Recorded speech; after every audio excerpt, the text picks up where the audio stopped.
తెలంగాణ ప్రభుత్వం నిరుద్యోగ యువతకు ఉపాధి కల్పించేందుకు ప్రారంభించిన రాజీవ్ యువ వికాసం పథకానికి భారీ స్పందన వస్తోంది. ఏప్రిల్ 2 నాటికి రాష్ట్ర వ్యాప్తంగా 6.2 లక్షల దరఖాస్తులు వచ్చాయి.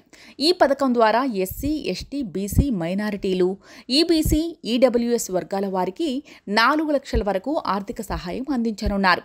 రాయితీలు, బ్యాంకు రుణాల ద్వారా సొంతంగా వ్యాపారాలు ప్రారంభించడానికి ప్రభుత్వం సహాయం చేస్తోంది. దీంతో ఈ పథకం కోసం యువత అవసరమైన పత్రాలను సిద్ధం చేసుకుంటున్నారు. కుల, ఆదాయ ధృవీకరణ పత్రాల కోసం మీ సేవా కేంద్రాలకు లక్షల సంఖ్యలో దరఖాస్తులు వస్తున్నాయి. ఈ పథకం కింద దరఖాస్తు చేసుకోవడానికి ఎస్సీ, ఎస్టీ, బీసీ, మైనారిటీలు, ఈబీసీలకు కుల ధృవీకరణ పత్రాలు తప్పనిసరి. రేషన్ కార్డు లేకపోతే ఆదాయ ధృవీకరణ పత్రం ఇవ్వాల్సి ఉంటుంది. మీ సేవా కేంద్రాల ద్వారా జారీ చేసిన పత్రాలు అవసరం కావడంతో నిరుద్యోగ యువత వాటి కోసం మీ సేవా కేంద్రాల్లో దరఖాస్తు చేసుకుంటున్నారు. మార్చి 26 నుంచి ఏప్రిల్ 1 వరకు రాష్ట్ర వ్యాప్తంగా 4,500కు పైగా మీ సేవా కేంద్రాల్లో కుల, ఆదాయ ధృవీకరణ పత్రాల కోసం 13.45 లక్షల దరఖాస్తులు వచ్చాయి. వారం రోజుల్లోనే ధృవీకరణ పత్రాల కోసం ఇంత పెద్ద సంఖ్యలో దరఖాస్తులు రావడం ఇదే మొదటిసారి. యువ వికాసం గడువును పొడిగించడంతో ఇంకా చాలా దరఖాస్తులు వచ్చే అవకాశం ఉందని మీ సేవా వర్గాలు చెబుతున్నాయి. గడువు ఏప్రిల్ 14 వరకు ఉండగా దరఖాస్తుల సంఖ్య దాదాపు 20 లక్షల వరకు చేరుకునే అవకాశం ఉందని అధికారులు అంచనా వేస్తున్నారు.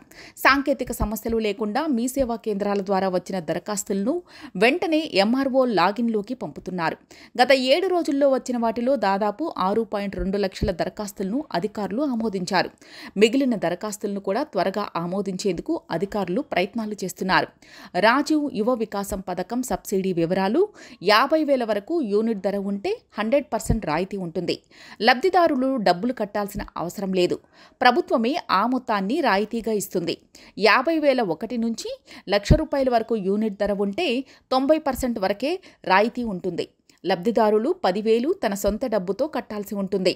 ₹1,00,000 నుంచి 2 లక్షల వరకు యూనిట్ ధర ఉంటే 80% రాయితీ ఇస్తారు. ₹2,01 నుంచి 3 లక్షల వరకు యూనిట్ ధర ఉంటే 70% రాయితీ ఇవ్వనున్నారు. ఒక వ్యాపారం చేయటానికి 3 లక్షలు అయితే ప్రభుత్వం 2.1 లక్షలు ఇస్తుంది. మిగిలిన 90,000 లబ్ధిదారులు చెల్లించాలి. ₹3,01 నుంచి 4 లక్షల వరకు యూనిట్ ధర ఉంటే 70% రాయితీ ఇవ్వనున్నారు. లబ్ధిదారులు 1.2 లక్షలు తిరిగి చెల్లించాల్సి ఉంటుంది.